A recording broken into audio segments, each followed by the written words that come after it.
Good morning, good afternoon, and good evening, everyone. This is Bruce Murray, the chair of our Global Progressive Caucus for Democrats Abroad. I'd like to begin by acknowledging that we are meeting today during Yom Kippur. And with that in mind, we too are reviewing the past year and looking ahead to a fresh start. With that in mind, I want to express our great gratitude to all who have contributed to the 2023 DA Annual General Meeting work with all of its strengths and its weaknesses. We began preparing for the AGM in April, May, and the meeting took place on June 10th and 11th. And since then, we've been chipping away at the agenda. We had a DPCA Extraordinary Meeting on September 9th, and we're now planning to finish work with considering the resolutions on November 12th. And while all of that is taking place, we today are also going to be talking about the October 5th next DNC meeting, about the agenda, resolutions, committee, caucus, and other work. And we're also very grateful that some of our DNC members have been willing to take time from their busy schedules to join us today. With that in mind, I'm now going to turn it over to Sue, who's going to talk a little bit about that September 9th DPCA Extraordinary Meeting. Sue? Oh, hi, thanks, Bruce. So just let folks know that there were two orders of business for that September 9th meeting. One was the election of a DNC member at the global level, and the other one was resolutions left over from the June meeting, all of them. First on the DNC member elections, people probably know, but in case you don't, I'll just share that there were actually two vacancies among our DNC member delegation from DA, one in the Americas region when Ken Sherman needed to step down for health reasons, and one at the global level made available when Martha McDevitt Pugh was elected to the chair position for DA. So the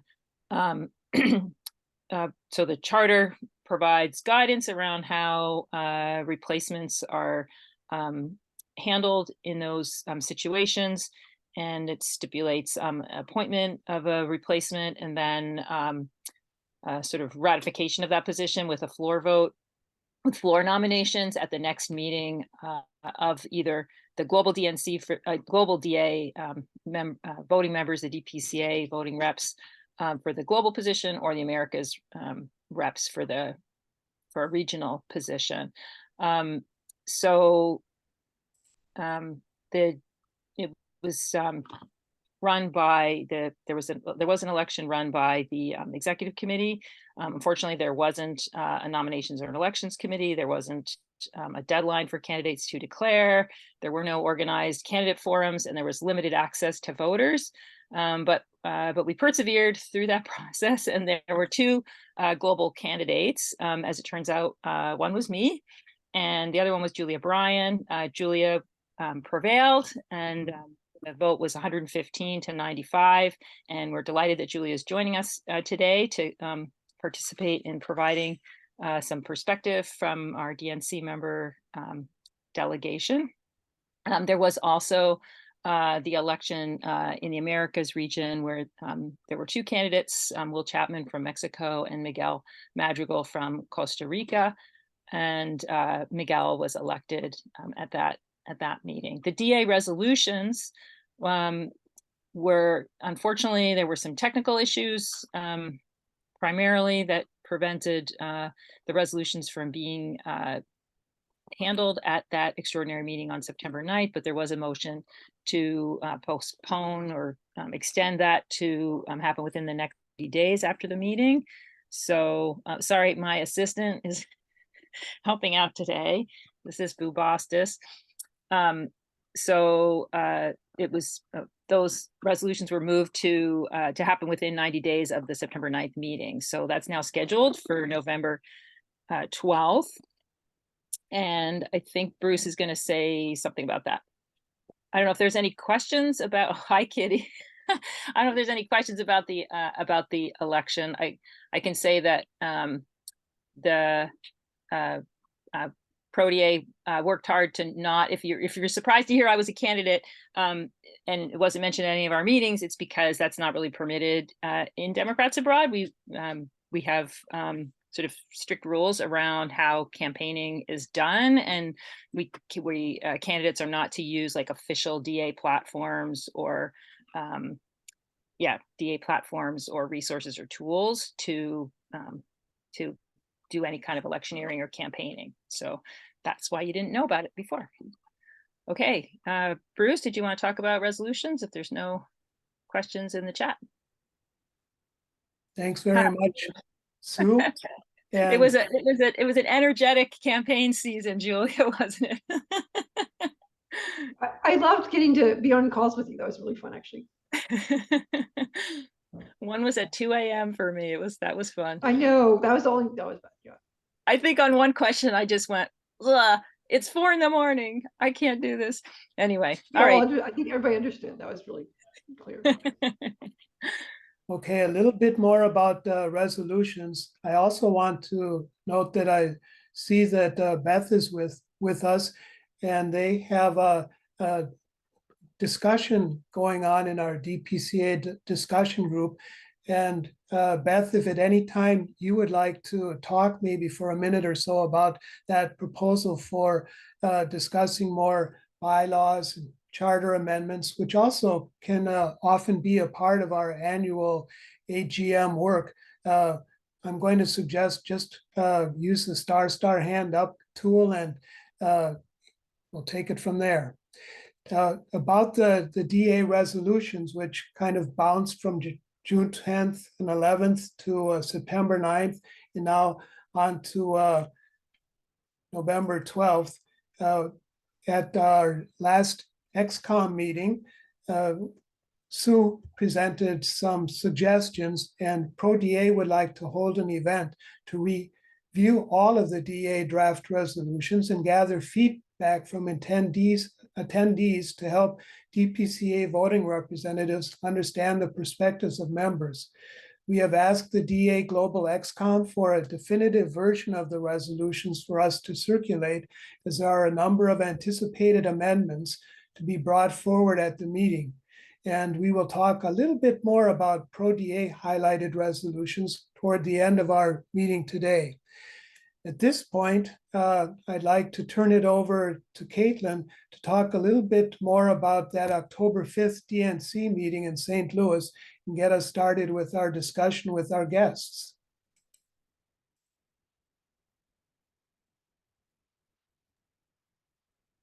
Hi, everyone. Yes, as Bruce just mentioned, the next DNC meeting, which is, as I understand, the last DNC meeting before the convention next year. So big opportunities for us, is happening in St. Louis, starting on October 5th. And we're really excited today to be joined by our two of our DNC members, Julia Bryan and Katie Solon, 2 out of the 8-member delegation that Democrats Abroad has, with each of the members having half of a vote.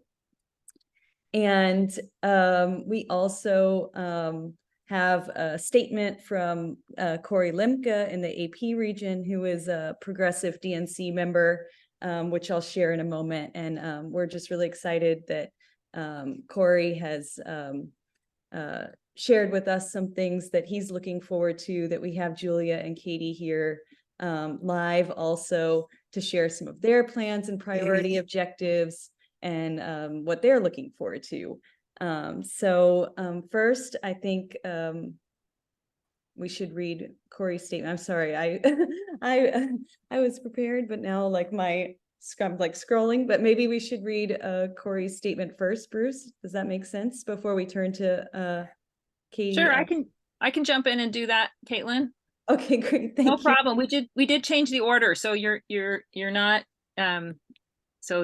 it makes sense that you I got straight out of work and then I'm like, reoriented. We did change. Yeah, it's okay, no problem. So yeah, so Cory is based in Korea, so he's not, they're not able to join us today, but we're grateful that we have the following statement. So Cory is the DNC representative from the Asia Pacific region, and as an Arizona voter residing in South Korea, Cory knows that Democrats win when they embrace a progressive message, equitable access to education, universal health care, and racial justice.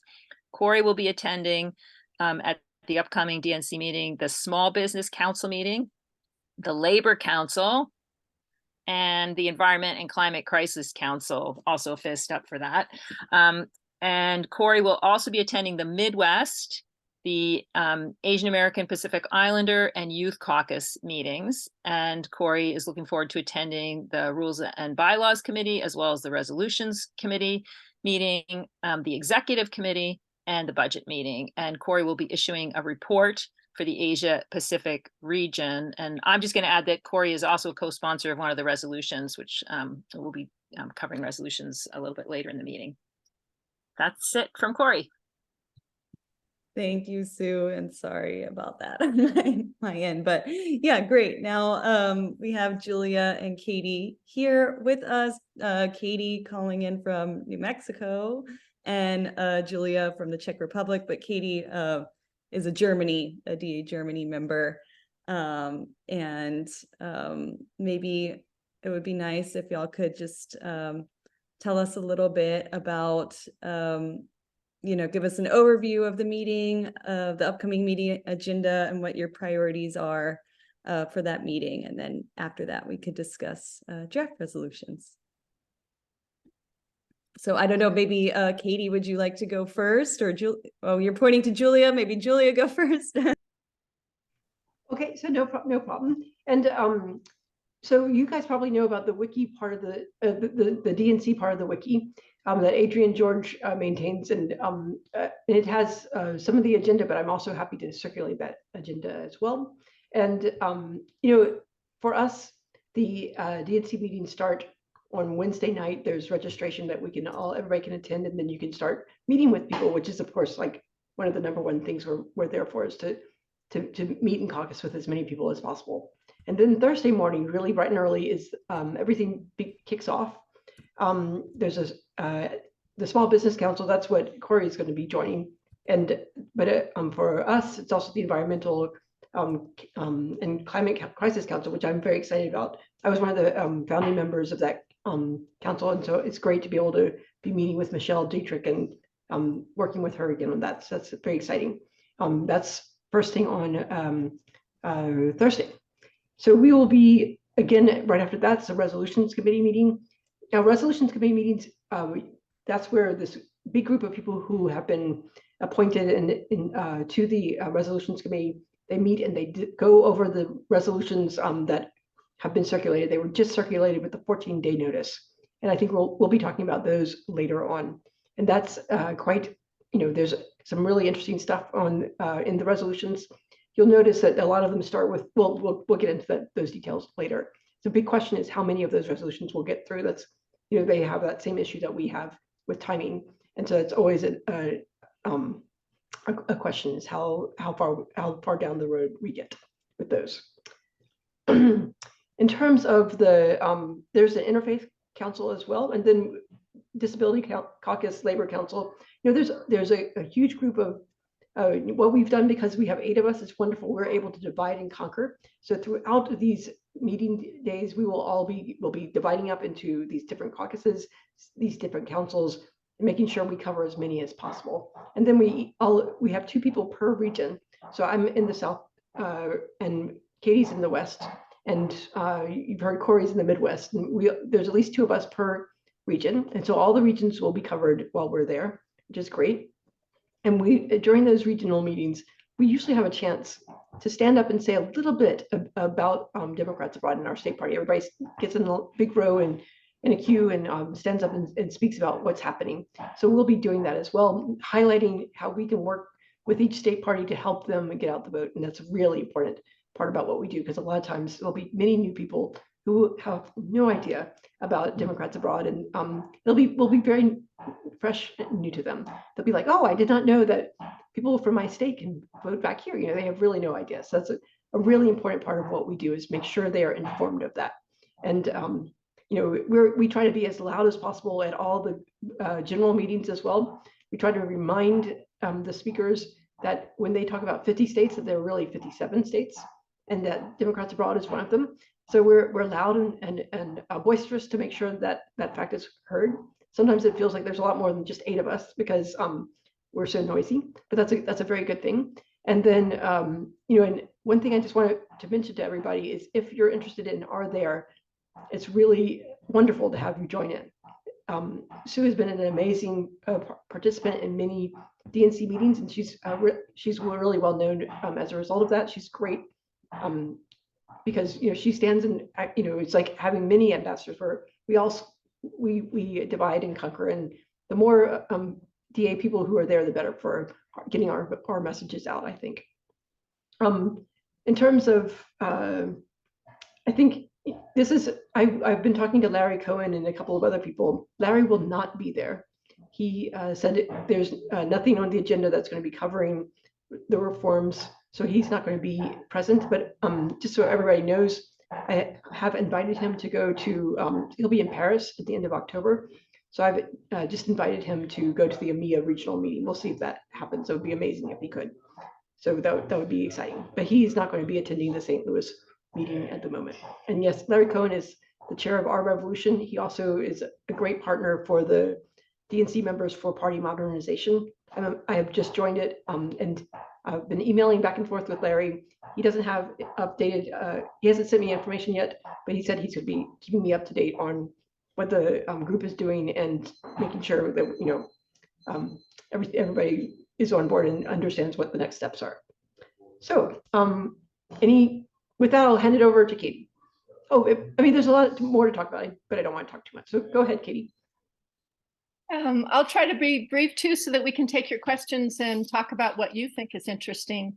I started a list of what I'm excited about at this meeting as requested by Sue yesterday, and I just keep adding to it. So I'm going to jump right there in lieu of any other kind of introduction. But my name is Katie Solon.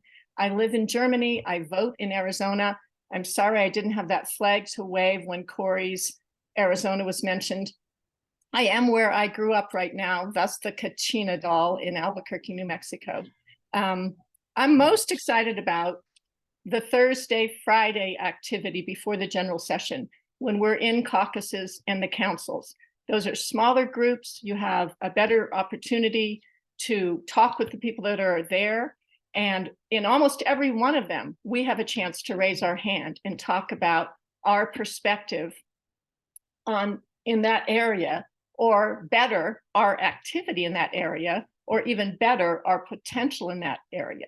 So I will be going to the Native American caucus. It's a new one. It's a small one. It is incredibly exciting, especially in my part of the world, where the Navajo Nation turned out in 2020 like never before. And we try to take credit for Arizona because the overseas vote did push Biden over. Well, I'm sorry, so did Navajo elders coming in on horseback to cast their ballots. I also attend, excuse me, I have a lot of allergies, the Hispanic caucus. I am not Hispanic. They've changed the rules. So the first time I was a DNC member, when I was the global chair, I was part of that caucus. But now you have to have the characteristics. I don't.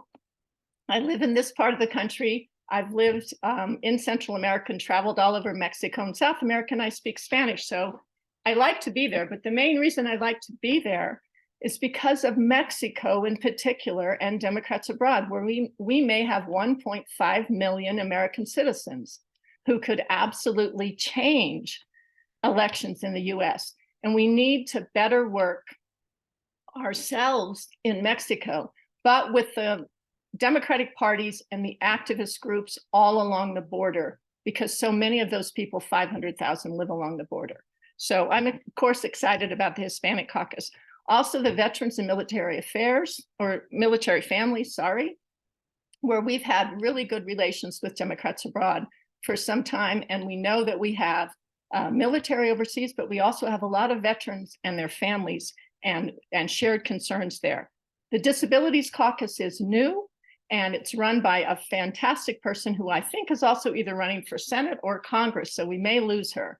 But they're making great strides. And with the growth of the caucuses within Democrats Abroad, there's just so much overlap and so much room for collaboration. So I'm also excited about the standing committees, which Julia mentioned, in particular, the RBC, the Rules and Bylaws Committee. We'll all be paying attention there because the main work that they are doing now is approving the delegate selection plans from all of the 57 state parties. And you might know that our plan has been conditionally approved, which is what it's lingo for, you're going to get it, you need to make a few changes. That usually happens, but that needs to happen now. We need to be doing the defense of what we've already written. We need to negotiate what's there, and we need to make sure that we get approval. And then, of course, that we implement the plan, because it's like a contract with the DNC once it gets approved. My geography is the West. I'm definitely a Westerner. I grew up in 6 Western states. I voted in 4 of them: New Mexico, Oregon, Colorado, and now Arizona. So I'm really happy to be in my region anytime. It feels very much at home. I am on the executive committee for the Western Caucus. It is a little bit like Democrats Abroad in the West. I do know something about the other regions, but we have California, which is, with the number of delegates, nearly equals the delegates from all of the other Western states who have very small delegations. So it's a little bit like maybe the Americas, where we've got Canada and everybody else. But we are a great region. I think we're the most communicative of the regions in between meetings. So it's always nice to be in the West. What else I'm excited about? The community service element, which is rather new. And I know some DA groups have done community service at their AGMs as well. We have done it in Germany a couple of times. It's amazing. It brings out people who wouldn't come to the AGM, but they'll come for the service opportunity. And it gives us a way to learn about the cities that we're visiting in a different way, meet people from the community. I missed the whole Women's Caucus last time because I stayed with the students that we had worked with to prepare school bags with personal hygiene products in them. And it was such a wonderful, interesting group of students that I stayed with them for another hour and missed the next meeting. So stop rambling and just tell you that there's way too much going on at these meetings.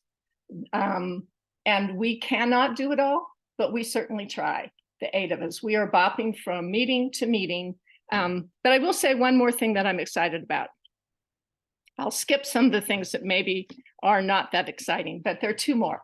And the first one is I'm excited about the corridors and the sidewalks outside the building and the gym and the line for coffee and all of those other places, because that's where you really have the conversations. And that's why it is so incredibly important to attend in person. We have been fighting to make sure that we have accessibility so that people who cannot attend in person can robustly participate remotely. However, you cannot get the coffee line and you can't get the corridors or the sidewalk, walking around the building to get a breath of fresh air. Those things are probably some of the most important times at the meetings. When I first started, when I was international chair, you become a DNC member. I talked to all the experienced DNC members of DA at that time, and I said, what's going on here? What do I need to know? And one of them told me very wisely, there's no there. There's nothing going on in the formal meetings. And of course, Julie and I and Sue and others know by now there is, but there's a lot more going on, or there is a lot going on outside of the formal sessions. And DA is definitely just completely diving into that. So the final thing that I'll say that I'm excited about is this is something really unique and special about our delegation. We never get to see each other. Every other delegation, like the Arizona folks, there are 3 of them. They see each other all the time. I know them well by now. One of them, I hope, is meeting with Democrats Abroad Austria tomorrow or the next day. He is from Phoenix, but he's in Vienna for the next couple of days, and then Budapest. But we don't get to see each other. We work, as you all know, remotely with each other. And it's really nice to be in person, to see each other, to have that also formal and informal time with each other, and to make sure that we're on the same page, and, you know, to build our team spirit. So those are the things I'm excited about the meeting. And if any of you happen to be around St. Louis, make sure that you come and find us and join us for almost all of these activities. You'd be welcome. There's a couple, maybe executive session events, usually not too many.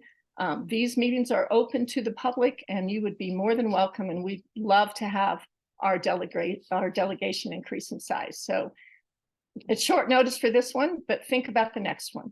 Thanks. Thanks, Katie. Thanks, Julia. Great overview. Really appreciate that. We wanted to share the resolutions that are being considered. So I'm gonna screen share, and I apologize, I'm not quite ready. Any comments on resolutions that people want to share while I just get this ready here?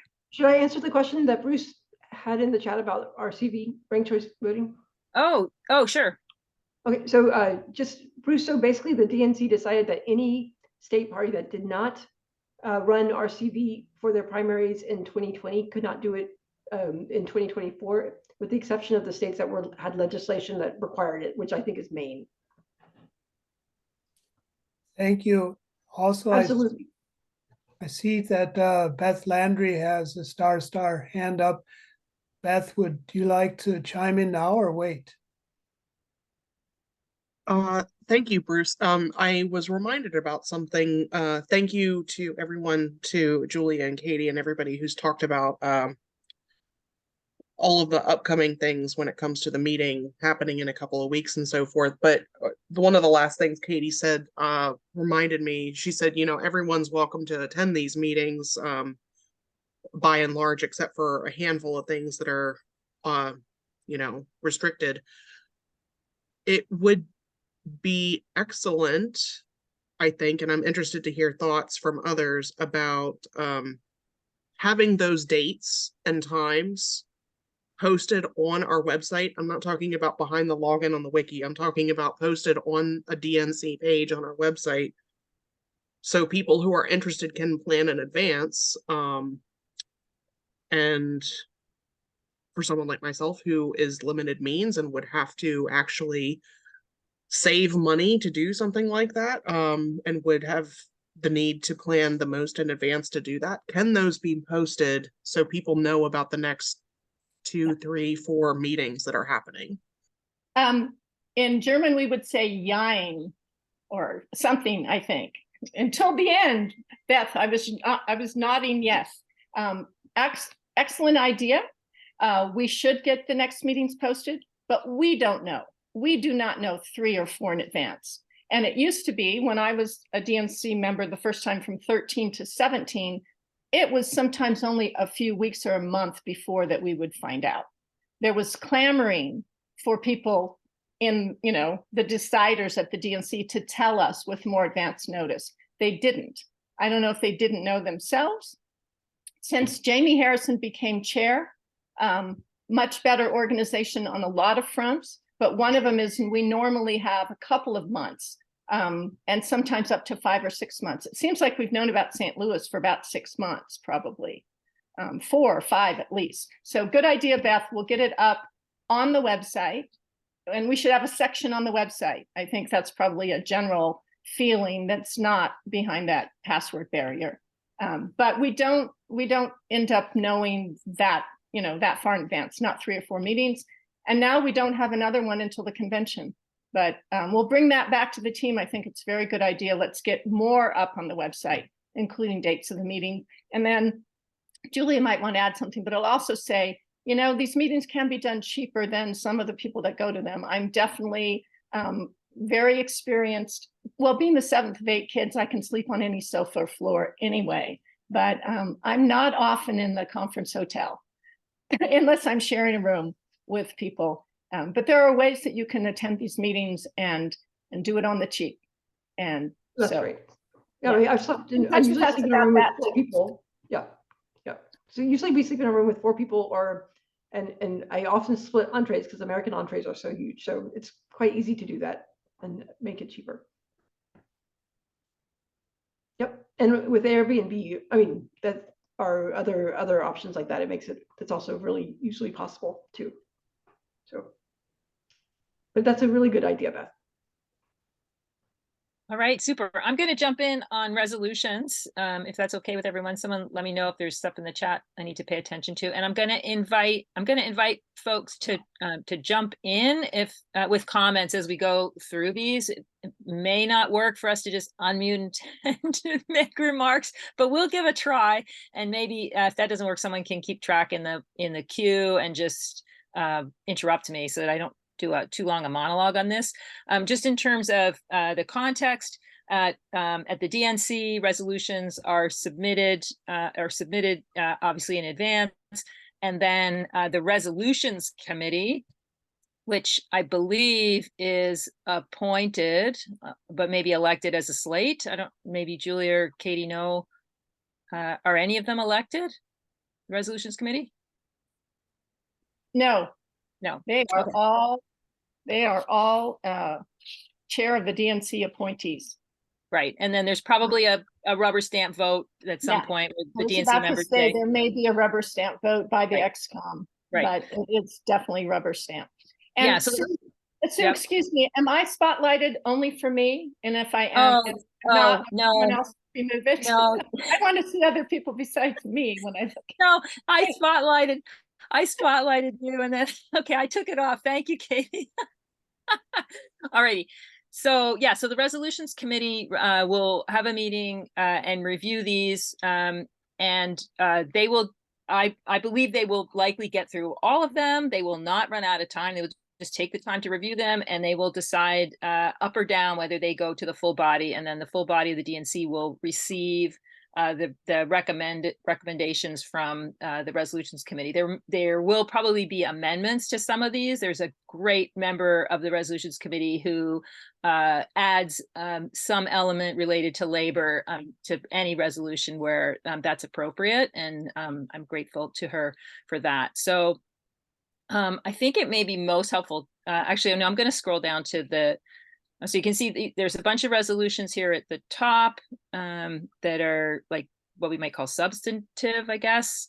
And then there is commemorative resolutions. So that's the list of commemorative resolutions, which is a nice thing that they do. You may be surprised to learn that there was one for Colin Powell not long ago, which a number of us found unsettling, and that did pass through the resolutions committee. So so this first one, you see the most important thing I think to notice is who's submitting it. It's Jamie Harrison, the chair of the DNC. In all likelihood, any resolution put forward by the chair will pass by the committee, presumably. So this one is celebrating. May I say something really quickly before you get into each one? Sure. I think it's important to note too that there's a lot of work that went on for weeks or months before these resolutions came to us. The resolution committee meets all the time, and they have gone through, and the staff at the DNC has gone through, and they've tried to improve resolutions. They've tried to combine them, and frankly, they've tried to stop some. So lots has gone on, lots of negotiation before they get here. DA has had a couple. Antar knows that well. We came in with reparations. The version that was sent to DNC members was quite different than the one that DA submitted. Still good. We came in with a FATCA resolution, Rebecca, in about 2014. And by the time it finished with the staff, it didn't mention anything about US tax affairs overseas, but it wished us a happy 50th anniversary.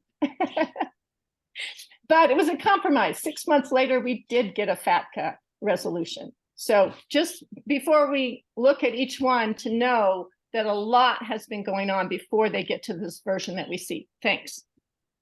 Thanks, Katie. Very helpful context. So yeah, so celebrating President Biden's historic first term, and there's many examples here in the whereases, and then the resolves are basically supporting President Biden's agenda going forward. Then there's another one submitted by Chair Harrison in support of Bidenomics. I don't know if this is helpful for me to highlight stuff. Bidenomics and the historic economic agenda. Please stop me if you want to comment on any of these. The next one, a resolution commemorating Hispanic Heritage Month. I'm not commenting much on co-sponsors, but certainly if people have insights into that that you think are worth sharing, let me know, or let our whole group know. Can I jump in again about co-sponsors? They've just Sure. sent an email out to us asking all of us if we want a co-sponsor to respond on a Google form. So when these are sent out finally before the meeting, there will be tons of co-sponsors on some of them, maybe many of them. Okay, the last one was on in support of climate work. This one is supporting reproductive rights. I'm going to rush through these so we have time for questions. Another one in support of gun violence prevention, again from the chair. From the chair in support of protecting our right to vote, very important resolution. This one is also from the chair. Co-sponsored, Jerry Shepard is a more progressive member of the DNC, celebrating the American worker and labor. And this one supports the PRO Act. You can see here at the bottom. There's probably legislation in some of the others. I'm just trying to go too quickly here. Yeah, this one from Chair Harrison in support of student loan forgiveness. And I believe there was some concern among some proDA members that here it's saying that the administration has been working to fix the broken student loan system and make college more affordable. And some of us would question whether what the president has put forward has actually worked to fix the broken student loan system and get to the systemic issues, or has been more about loan forgiveness, which is valued. But I think some of us would like to see more work on fixing the system. This one from the chair, commending President Biden and Democrats for lowering prescription drug costs. From the chair again, resolution supporting the Equal Rights Amendment, something that DA has been working on with leadership from Sherry Temple. Now here's one submitted by William Owen in Tennessee, resolution in support of President Biden, NATO, and Ukraine. Hard to know what's going to happen with this, right? It's just the one author. It's not submitted by the chair. This one's submitted by Christine Pelosi, who's on the executive committee, I believe is still on the executive committee, which has some elected positions on it. Resolution to reinstate the Biden child tax credit and make it permanent. Sounds very good. Another one from Annika Kroby, South Carolina, resolution supporting the accessibility and affordability of high quality education. And then, I'm sorry. Oh, this one, Deborah Kozakowski, Vice Chair Massachusetts, has many co-sponsors, and Katie, I see Katie there. Julia might not have had a chance to co-sponsor this one. Regarding the support of First Amendment rights in public libraries. They want public support of public libraries, school libraries, librarians, community center libraries, and more. And then this one, resolution reporting of cruel and inhumane tactics being used by state officers at the Texas border. A lot of important issues being addressed here. Resolution regarding dead naming of transgender and non-binary persons.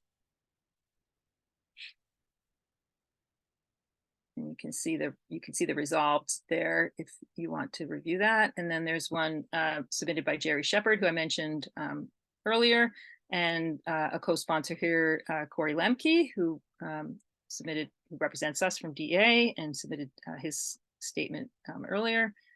Resolution to protect and expand a free and open internet. And I would just mention that this member, Michael Kapp in California, sets a very high standard for reporting after each meeting and sharing how he voted, why he voted the way he did. And Jerry Shepard is a great friend of Democrats Abroad as well.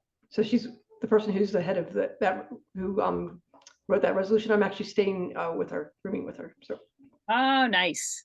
yeah, she's great. Here's another one from Jerry. Resolution regarding dark money. So this resolution is being submitted for the third time to the Resolutions Committee. The last two meetings, it was submitted by Judith Whitmer, who was then chair of the Nevada State Party, I think together with Jim Zogby. There was no, from the whole Resolutions Committee, no one moved this resolution, so no one seconded it, so there was no discussion of it. So we will see what happens this time. I don't know how much the content looks like the content has changed. It's a different resolution.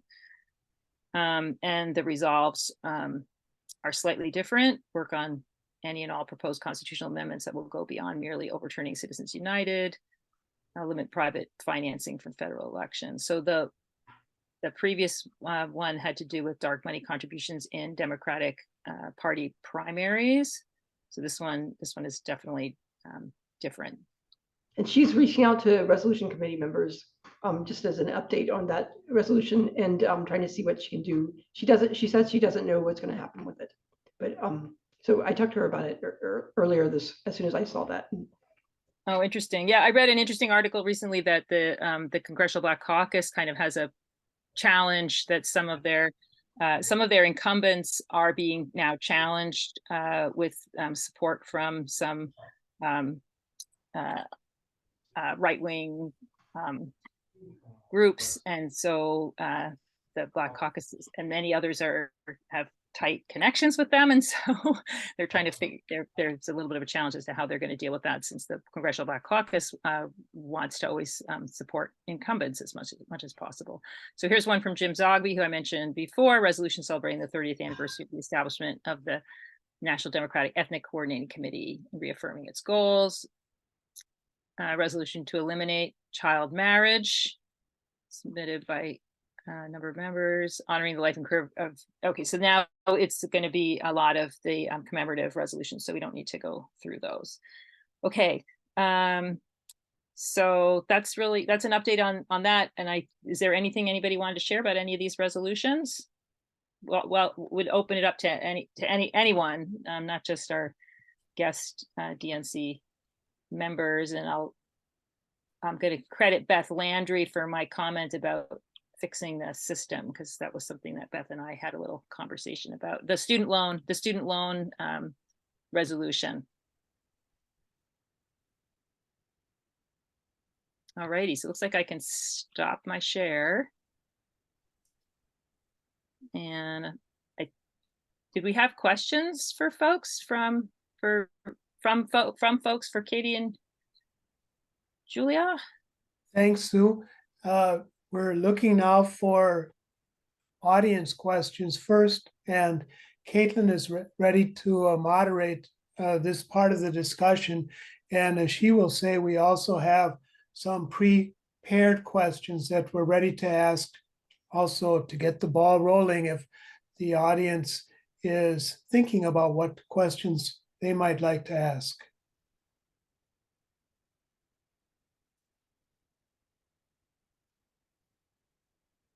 All right. Well, I see Katie just said she had a hand up on co-sponsoring after audience questions, but Katie, maybe you should just go ahead and then maybe people are mulling over their questions now. So maybe it's a good time for your comment. You know, over the last couple of years or cycles, DA has gotten better. We've learned more about how to get our resolutions on the table and then before the body for a vote, and how to get co-sponsors. So I just want to say the reparations resolution is a great example. I mean, we went after that one. First of all, Antar, thank you for the resolution. Thank you for getting it passed in Democrats Abroad. And then thank you for your work with us afterwards, because of course it needed to be revised, to their format and for that audience. But we went after that one. And in the end, do you remember how many co-sponsors we had? 160 comes to mind. But Adrian was very active. I was lucky to be a Westerner because we have a listserv in the West, which the other regions don't have. And I think every every delegate from the Western Caucus, so that's about a quarter of them signed on. But you need to go out, ahead, and you need to ask people. And if you ask them, a whole bunch of them will say yes. There were a few that, wanted to tell us how to improve it or something like that, but not much. So Democrats Abroad has gotten a lot better at that. At least we did a good job with yours. And so we need to think about that in the future. So like Deb, the vice chair of Massachusetts, who was very well connected, she sent out, the ask, perhaps before the election a couple of weeks ago when Julia came on. And that's why Julia didn't hear about the library's resolution, because I bet you would have jumped on it. Yeah, there's crazy stuff going on with libraries in America. I know, of course. I hope you all know that they are, they're taking over libraries in order to dismantle them. It's really amazing. So that's something to say about where you look at the co-sponsors. Some of it is people being very active. Some of it is people just liking a resolution or supporting it. And there will be longer lists of co-sponsors when the final form versions come out. Because you can actually go up and add your name during those meetings or at the end of the meetings. They'll let you go and say, I'd like to be on this one, this one, this one.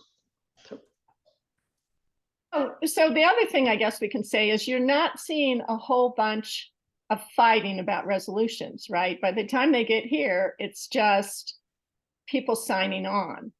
There will be some debates, and the dark money one will come up. The Ethnic Council, I don't know why, but Jim Zogby was the chair of the Resolutions Committee for at least a dozen years, and he couldn't get a second when that was proposed at the Resolution Committee. There are people on the committee that served when he was the chair, and they wouldn't second it. So I don't have the whole backstory about that, even though we know Zogby well. We've had lots of discussions about how DA should be working better with the ethnic groups in the US, between, the Serb groups in America and Serbia or Hungary or Poland or whatever. Yeah, but I could keep rambling, and I know I shouldn't, but I will tell you one more thing about resolutions. In 2017, we argued on the floor for more than an hour about dark money. There was a resolution. That's when DA, in a way, first met Larry Cohen, because I joined him at the microphone with 6 other people, and we fought to pass that resolution. And it narrowly was defeated. But we had an hour discussion, the pros and cons. I mean, people on the other side were afraid that we would lose labor union money. We would lose money from, Democratic activist groups, and we need their money. But Zogby was the chair of the Resolutions Committee at that time, chairing the meeting, and he said it was the first time in his dozen years that there had been debate on the floor about a resolution. I found that just shocking. So there will be again, but a lot of this will be passing resolutions in bundles with dozens, if not hundreds, of co-sponsors. Okay, I great. have my hand up. I'm just going to jump in. Sorry, Caitlin. I was gonna call on you, so that's okay. Thank you. So, yeah, I was just going to ask, like, what do you see as the value and intent of the resolutions to the DNC meetings? Like, how do they relate to the party platform, and how does the platform relate to the priorities for governance, by party leaders and elected representatives?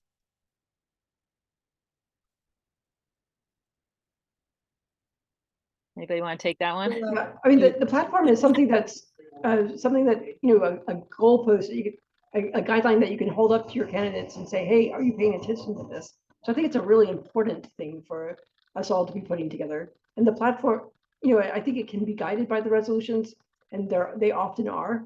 And there's a more likelihood of chance of something getting in the platform if there's been a resolution that's been passed. So I think that's just really important to understand.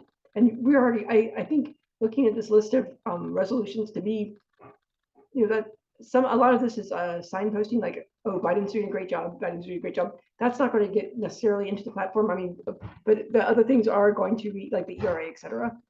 So that's what I'm reading when I read those, when I read down that long list, especially the ones that Jamie Harrison has sponsored. What do you think, Katie?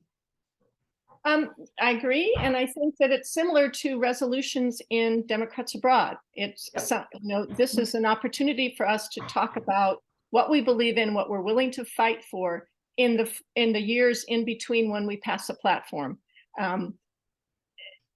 We don't have a policing organization in DA that's going to not allow us to pass a resolution that contradicts the platform. But I mean, why would we? Mostly, unless things on the ground really change, we can pass, and we do pass resolutions about issues that maybe didn't seem so important when we did the last platform.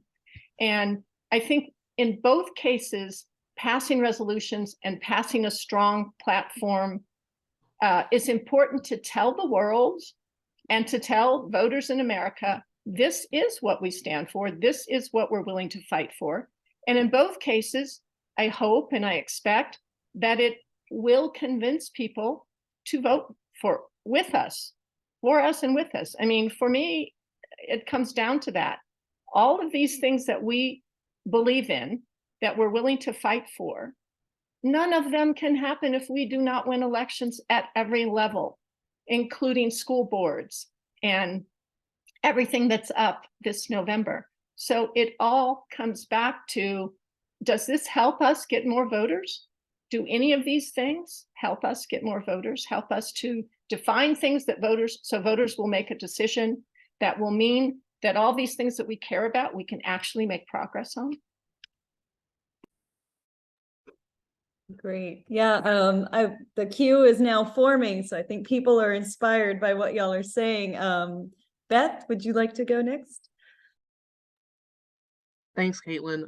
My question is, I guess, because what most people I think would be familiar with is the resolutions as DA uses them, and then looking at how the DNC is using them, at least on this call. How would you compare the whereas clauses, as we're familiar with them in our resolutions, to the ones in the DNC? Because that tends to be where there is more or less teeth put into how firmly we stand for things. So I'm curious to hear what folks have to say about that. Beth, I'm sorry to interrupt. Do you mean the whereas or the resolved, therefore be it resolved section? Sorry, be it resolved clauses. The resolved clauses. Okay. Where the pedal hits the. Okay. Yeah, where we actually put our actions.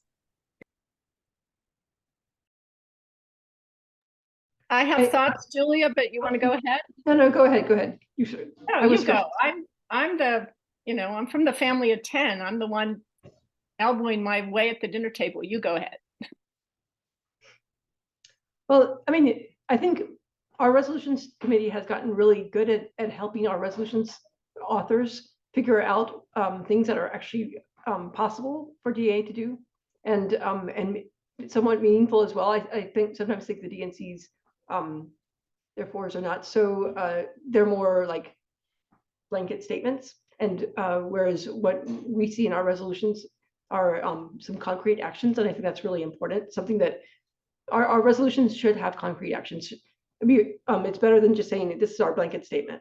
It's, I always think a resolution needs to have something that we can actually do. We can't pass legislation, but we can send messages to Congress. We can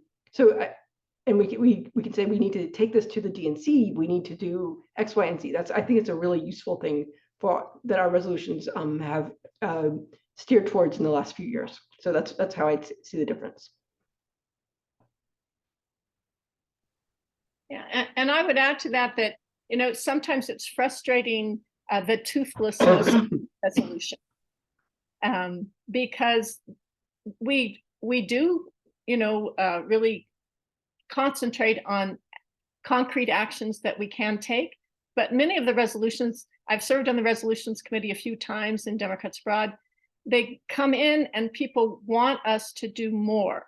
they want us to instruct other parts of the Democratic Party to do A, B, or C. And we can't. I mean, we could, but it's not, it's not going to get us anywhere. And there's a little bit of that at the DNC level as well, because they are not passing resolutions telling Congress what to do, unless the Democratic caucus in Congress is already headed that way. I mean, I don't think we see, especially when we have the White House and then we have one house. So, we are not at the DNC passing resolutions, either scolding the party too badly or telling elected officials what to do. And yeah, for what that's worth. Okay, great. Well, next in the queue is actually me. So I'll ask a question if that's cool.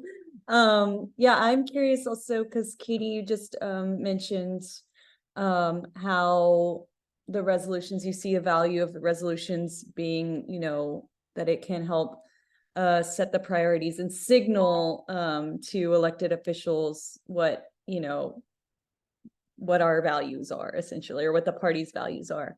And I'm curious, what y'all think, because I think, sometimes like these resolutions they pass, and then a lot are kind of like self-congratulatory, or they don't really have much bite to them. I think Sue's example from the resolve clauses, as y'all have been describing, kind of illustrates that there's not like a real action, a direct action, but it seems like these resolutions, like people don't really hear about them. They're kind of passed and it's all like on paper and it doesn't really get broadly broadcast. I'm curious what y'all think could be done better so that more people are aware of the resolutions that pass, more people are aware of what's in the Democratic Party platform. Not only, for, I think like, yeah, it signals to voters, but also so then voters can hold, kind of hold elected officials accountable too. It seems like when people don't know what the values are, it's kind of hard to be like, hey, you're kind of, maybe not doing what's, what are the agreed upon values are. And yeah, anyway, I'm curious what y'all think about ways that we can do better about messaging when exciting things pass, like say this dark money ban passes. That would be really exciting. A lot of people really care about that. Like, what can we do to do better about that? If the dark money resolution passes, then the press will write about it. But it's about what they're interested in writing about. That's a lot of the issue. They would find these resolutions too nice, and probably would not be so excited about talking about it, is my guess. I mean, that's one of the big challenges: is how do you reach out to the right people to share those messages?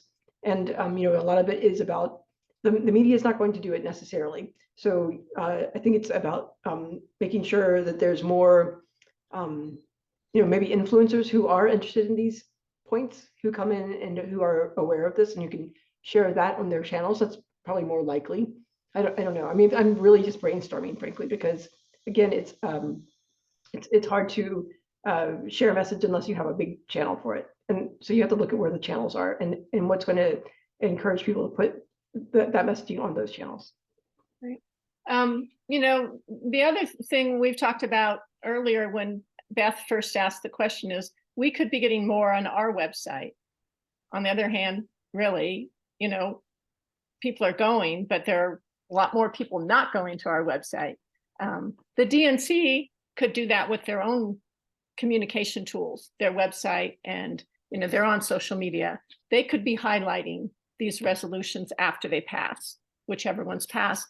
Another thought is the groups that are proposing, like Jerry from Colorado with the labor or other resolutions that she has proposed, or we pass a disabilities rights resolution, then you can bet that the people that are involved in those activist groups in the United States are, I hope, they're putting it out saying, listen, we got this passed. The DNC passed this. So there may be a lot more informal advertising of these resolutions in groups that we're not completely looped into. Hope so. Okay, great. Now we have Bruce and Isa left in the queue, and then I think we probably do need to close the queue after that because we are over the top of the hour. But yeah, maybe Bruce, would you like to go ahead? Yes, thanks, everyone. I'm really excited about this meeting and the discussion we're having and trying to be action-oriented with things that we can actually deliver. And I'm pretty excited about the chore that has been set for us to try to figure out how we can finish the job over the next 4 years, job that was started in 2021. And we know that there were some snags along the way. And it seems to me that our resolutions, our platform work, all can lead kind of in that direction now as we try to figure out what role we can play working from the bottom up to get things done from 24 to 28. With that in mind, I'm also thinking, and this is kind of the question, is there a way that this kind of discussion that we're having a DA that can trickle into the DNC and maybe go on beyond that, gets to the point where, you know, in 2021, we had those unity task force groups that kind of set agendas for what could be done between 21 and 24. And some of that takes a lot of time, has to be part of an ongoing discussion, but it's really cool when I think it was that last week, the Biden administration announces one of those unity task force things is going to be, we're going to have an American Climate Corps. There were so many working on that for so long. And can what we're doing in DA and in the DNC somehow land at that level where, holy smokes, it actually does become a part of us finishing the job?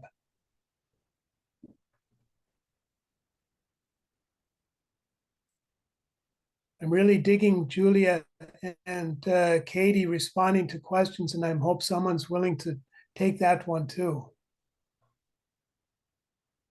I am, Bruce. I would say that we have a unique position in Democrats Abroad. We are different than all of the other state parties because well, I don't know actually about all the territories, but all of the other state parties have groups in their state that are the primary drivers of voter registration. And then they have campaigns that are the primary drivers of GOTV in the sense of getting out the vote in the end. But Democrats Abroad, we're the only state party where nobody else is doing that except us.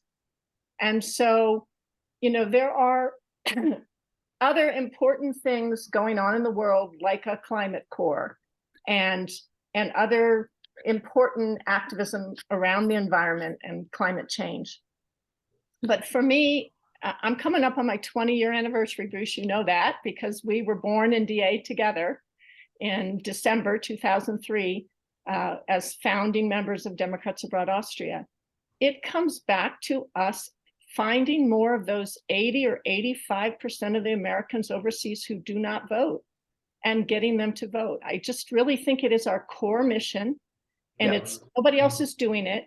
And it is the thing that is going to influence the most in the United States on any of the issues we care about. So for us to divert our attention in any way to be helping groups in the US do the things that they need to do in the US, I think is, you know, diverts us from our core mission and our limited resources, which are our time and our volunteers, and then whatever money we can raise and get to us. I just really absolutely, you know, have kept the passion of my first job in Austria, which was voter registration coordinator, whatever we called it. We just really need to focus on bringing new people to the polls through proDA and every other caucus and every other group. If that means that we're bringing more people in, we need to bring them, not necessarily to join DA, that's fine if they do, but we need to bring people to the polls because people overseas are not, most of them, objects of persuasion. We do not need to convince many people to vote sensibly. We know that because we've done so much nonpartisan voter registration. We know 80% of the people overseas, they're going to vote for the things we believe in, and we can then make things happen. So yeah, if you say, what can we do? I'm always going to bring it back to our core mission, because that's what's kept me involved, and it's what keeps my fire burning. Yeah. So Julia, sorry, jumped in. Well, I'm passionate about our core mission too, and that is something I adore and work so hard to increase our outreach in 2020, and we did. So that was great. But one thing that we also did, and Bruce, I think you're aware of this, is what we can do is we can bring the reality of what we enjoy in many of our countries back to the United States. And I think that's a really important thing we could do, because a lot of times people don't really, they think it's fantasy. And so if we can give concrete examples of how healthcare, healthcare for all has impacted us, that's something amazing. And we can take it to our representatives.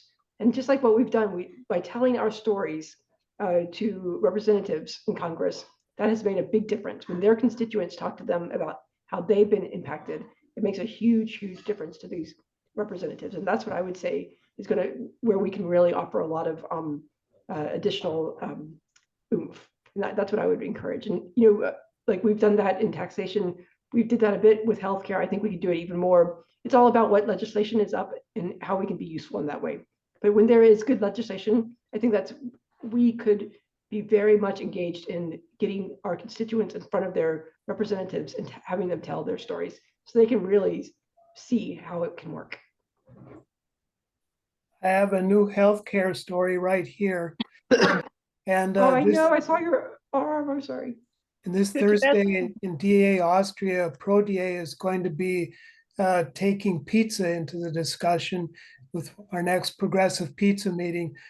Julia and Katie, thanks very much for your responses. Yeah. May I add something that's sort of related to this question? As far as our work with our allies in the US and building our networks there's a lot that we can do as citizens, as voters in our states, as DNC members. I am in New Mexico. A week ago, I joined a caravan from Albuquerque heading towards the border.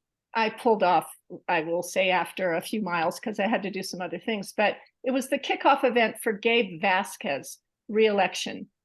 He is the absolutely wonderful 2nd Congressional District freshman congressperson in the swingiest of swing districts in this blue state on the border, but we redistricted so that it goes from the border up to the South Valley of Albuquerque, which is heavily Hispanic and Democratic. So we're trying to keep it Democratic with our gerrymandering, true. But, being there with Vote From Abroad banners, talking to all of the local and state candidates that showed up, talking with Gabe about, Democrats abroad, what our accomplishments are, what our potentials is, what our challenges are, and then asking them to help us help them.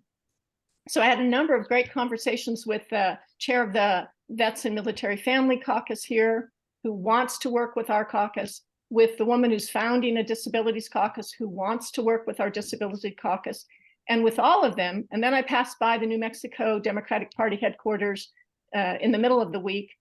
The relational organizing that they're doing, where they're trying to get people to vote, they're now going to start including, I hope, Vote From Abroad in all of their messaging, because everyone in the US knows someone overseas who is not voting.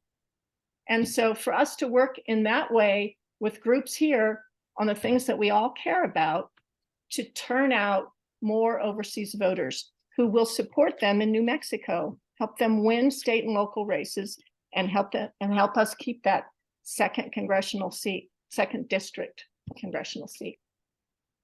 Thanks. All right, we have one more question from Isa. I hope, we can do a bit of a lightning round because I realize, people have. Okay, I'm a disabled veteran. I'm a 100% disabled veteran. I live overseas, and the Veterans Administration basically ignores disabled veterans living overseas. We don't get any medical benefits at all. They're legally required to provide them, but they have all kinds of procedures that make it impossible. So I'm just saying this as an example. If Democrats abroad really went out and helped people like me get the benefits that we're legally that are legally ours, then a lot more veterans living overseas would be interested in voting, I think. So that's just one example. The other example is that a lot of people living overseas, it's impossible for them, the way things are set up, to vote. When I was living in Oman, I had no address. My address was count the trees and turn right at the fourth tree, and it's the third house on the left. When you drive in, there's no road, that was my address. So where am I going to get a vote? That's two examples. I can think of many other examples that specifically people living overseas. Oh, the tax thing, of course. We all know about that. And there are other things that I think Democrats abroad could focus on that would be interesting to other people living overseas who are not yet voting. Thank you because so they much. don't see any point in it. Thank you so much, Isa. I think this perspective is really, really important. And I think our DNC reps are really have a lot of value from hearing your perspective. And I do know that I really feel so bad interrupting you, but I feel that, we're kind of reaching over. You didn't interrupt me. We're reaching over time. So if you guys, Katie, Julia, had a quick response to that, that would be great. And then we'll try to wrap things up so everyone can enjoy their evenings or wherever you are in the world, I guess, being very Emmaus-centric evenings. Well, Isa, I'm really sorry to hear that about the veterans benefits. I know that's an issue that we have, I remember going to the DNC meetings and we were just trying to get a hotline so that would work, because I know the hotlines even have problems working. And Oh, don't talk to me about hotlines, because every I know, time it's terrible. I get insulted, I get abused, and this happened to me this morning. I called up the hotline and the woman was so rude. Well, I'm glad they're, Sorry. I'm not glad they're rude, but I'm glad they're answering, because when we were working on this 4 years ago, they were not even answering the phones and so we spent a lot of time working on making sure those hotlines actually worked. And so much misinformation, disinformation. You can call this number. No, you can't call that number. That number doesn't work for me. And what I would say, Isa, is one thing that's really useful is, okay, so we are, as Katie mentioned, we are resource limited. And so what is very useful and very helpful in these cases is to take one step at a time. So find something that's really impactful and say to your the Veterans Caucus, this would be really impactful for our vets around the world. Then that's what I've been saying for the last 4 years. Yeah, but that's really very, very a good way of handling it. It's just like with Rebecca and the tax team. We are working, that tax team works so much, and Rebecca works particularly to well, the tax thing is really, it doesn't affect me at all because I have no money. Yeah, I mean, literally. But it impacts a lot of people, and so that's why we take one step at a time. But it's obviously important. Yep, but we really appreciate your perspective, and that. Thank you. Okay, great. Yeah, thank you so much. If I could add to that, I would just say that, the individual issues, Isa, thank you for sharing that you are experiencing. It would be really good if you would outline them in an email to perhaps our Vets and Military Families Caucus. They know it from me because I am very difficult to be shut up. Right. And then in that way, we can look at both the individual issues and then the general trends and take that to the Vets Caucus at the DNC and ask for their help, because they want to help vets. That caucus does. But that was just one example. There are many issues that specifically impact people living overseas. Right. That don't I'm sorry to impact interrupt, but voters I know living in Ken the is going to give country. us a lot of time. So I am going to just interrupt with 1 or 2 sentences to say, please put it in writing. Please copy me. I would be happy to learn about it. And then the other thing I think DA could do, which maybe you've already done, but is to make sure that your congressperson in the district that where you used to live or would vote knows about this. Because when it comes to constituency services, we got nothing to offer really, but Congress does. I know that from, working in embassies around the world when I was a foreign service officer. When we hear from a congressman about his constituents' problem in our country, we get on it. We get on it when we hear from Congress. So, more details, would love to talk with you later. The other thing that I want to say is out of my mind right now. So that's a pretty good thing. I'll shut up. Okay, great. Thank you so much, Julia and Katie, for being with us today, for taking so much time to share with us. We really appreciate it. We appreciate how accessible y'all have been. We look forward to hearing how the meeting goes. We hope you'll share with us, maybe through Mobilize or some way, share with us how things went, especially the things that you shared that you're very excited about. And we're going to continue a little bit further. I know that y'all are both very busy, so please feel free to stay or to go as Thanks, Caitlin. best works. May I just say that, we've had town hall meetings over the last, I don't know, many years with the DNC delegations in different configurations before these DNC meetings and after them. So I think that there is a plan with Martha and Steve now at the helm to have such a meeting after the DNC meeting so that we can debrief and take questions. We've had lots of different kinds of reporting that has come out afterwards by various people, and the current team needs to organize how we're going to do that and where to post stuff. But yeah, we will report back. I will say one final thing. When you looked at the resolutions, about half of them were substance and half were honorariums. I urge you to read the honorary resolutions. There are people that you don't know that have done such wonderful things in their lives, and it's really inspiring to read these. And we've done some in Democrats Abroad. I helped to do one for John McQueen, still alive John McQueen, when he stopped writing a newsletter, and it was a wonderful thing. We've done them for other DNC members, DA leaders who have passed. And it's really a powerful and inspiring thing to look at the devotion that people have given to, to our issues and to our party. So take a look at those. I'm always really, inspired and motivated when I look at them. Thank you very much. Thanks for coming today. Thanks for listening to us. And see you after St. Louis, I guess.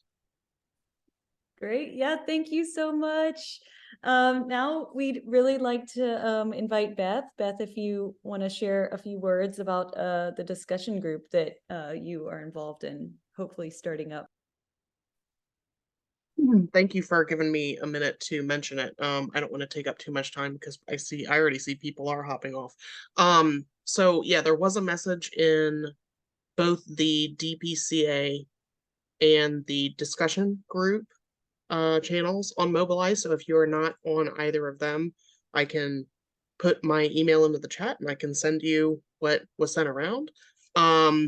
Basically, myself, Heather Stone, and Anna Costello in Japan are looking to start a discussion group about the DPCA charter.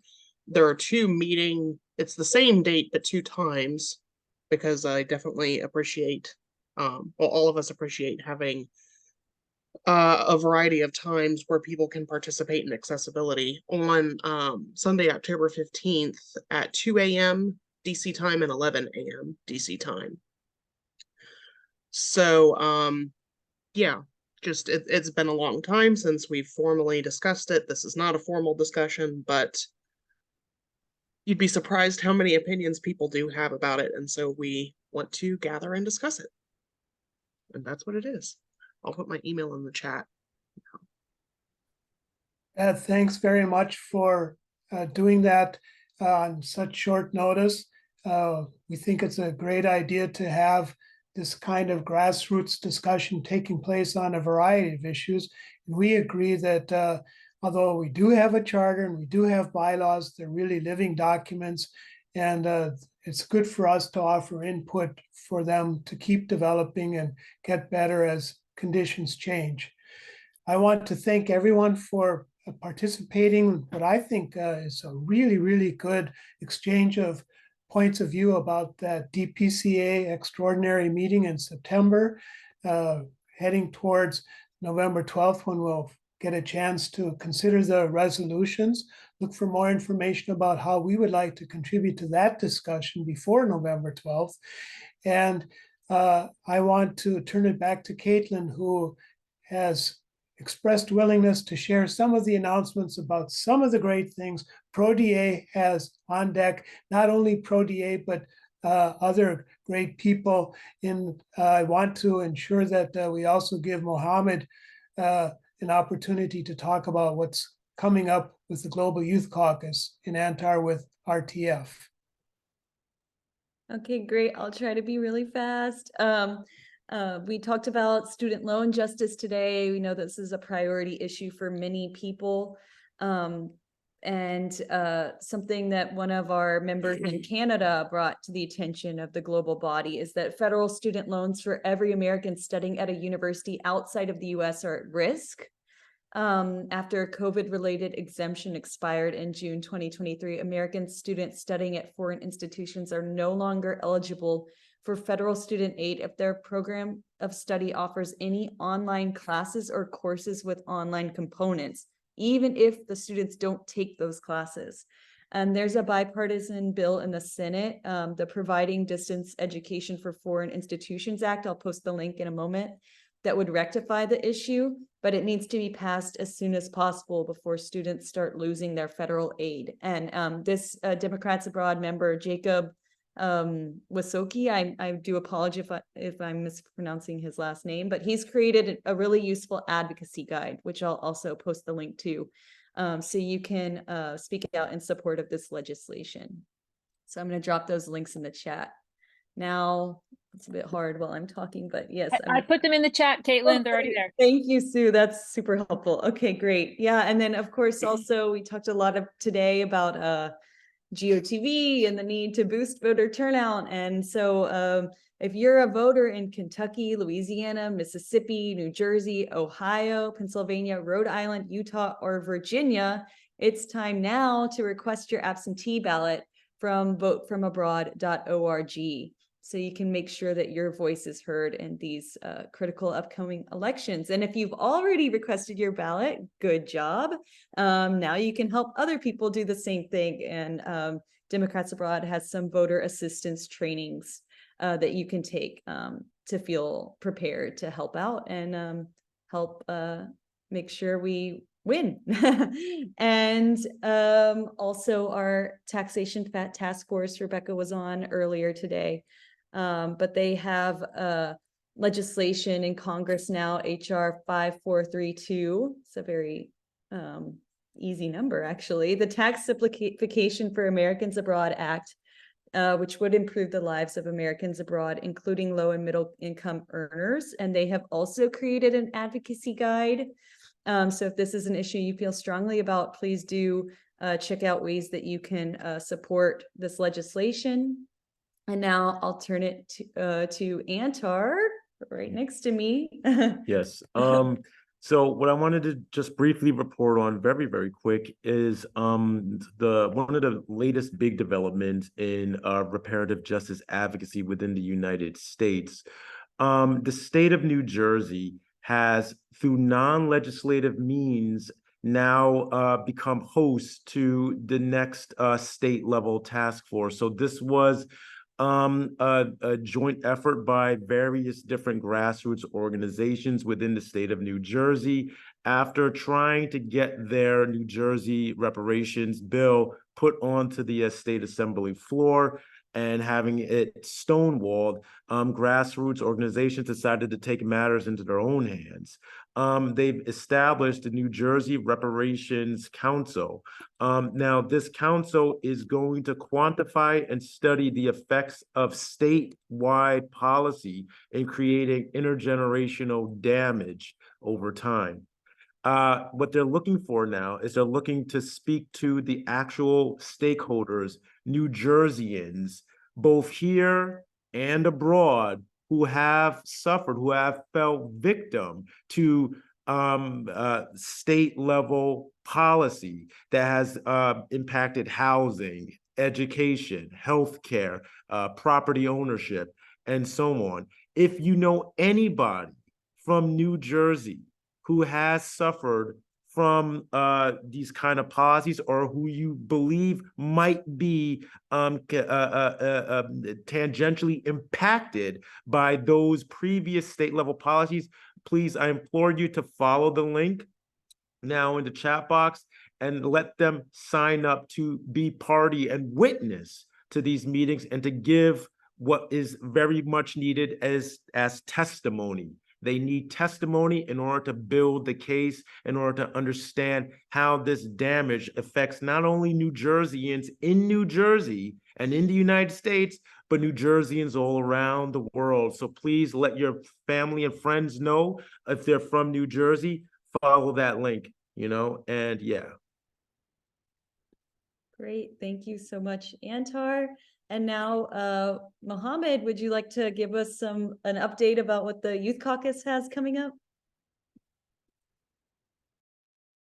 Yeah, and to make it quickly, I put the links in the chat. We're hosting a GOP debate spin room. So the day after the Republican debate, on Thursday, we are hosting a small discussion about, what they talked about, what issues that Democrats need to fight on, how we can defeat them. It's a small discussion. We invite all of you here to come and join us. Another exciting news is Democrats Abroad Youth Caucus has set up the first gun violence prevention task force, within the Youth Caucus. So the Youth Caucus chair and the vice chair will be in this gun violence prevention task force. And the main focus would be finding candidates, bills, and organizations that we can collaborate with to make sure we stop this epidemic, because gun violence has gotten to the point where, it's becoming not safe enough for children to learn. So the Youth Caucus sees this as the biggest threat right now to children's safety and the youth safety. That's why we decided to formally establish a gun violence prevention task force within the Youth Caucus. So thank you.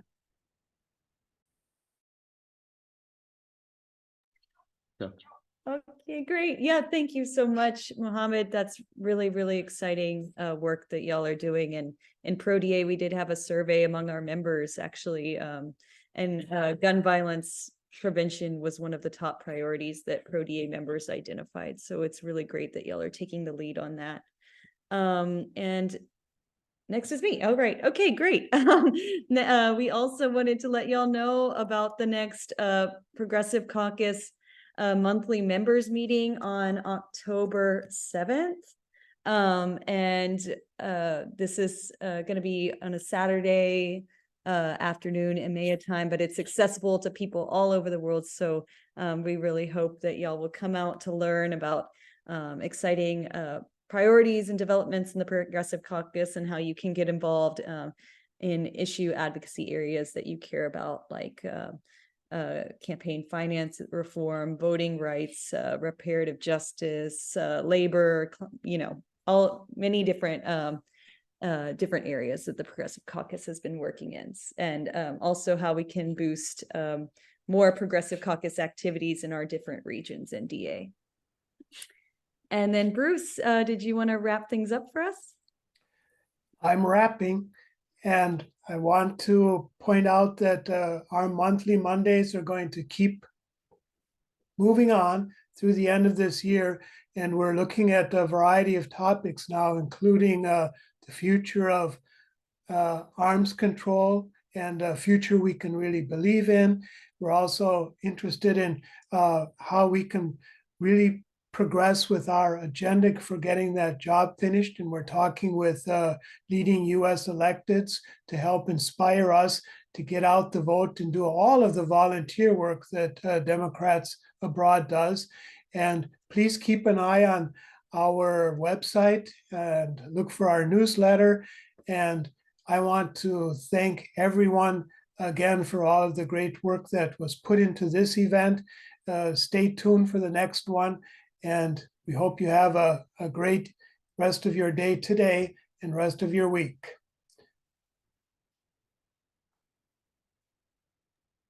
Did